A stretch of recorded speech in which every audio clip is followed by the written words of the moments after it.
மருத்துவ குணங்கள் உள்ளது என்று கூறியுள்ளார். இதுவரையிலும் மாட்டு மூத்திரத்தில் மருத்துவ குணம் உள்ளது என்பதை இதுவரை நிரூபிக்கப்படவில்லை.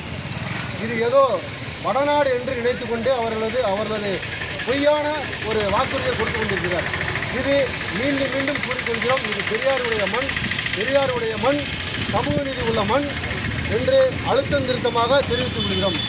இது பொய்யான தகவல்களையும் அறிவுக்கு ஒவ்வாத தகவல்களையும் கூறுவது தவறு என்பது திராவிட தமிழர் கட்சியின் சார்பாக இது போன்ற நபர்களுக்கு எச்சரிக்கை விடுக்கின்றோம்.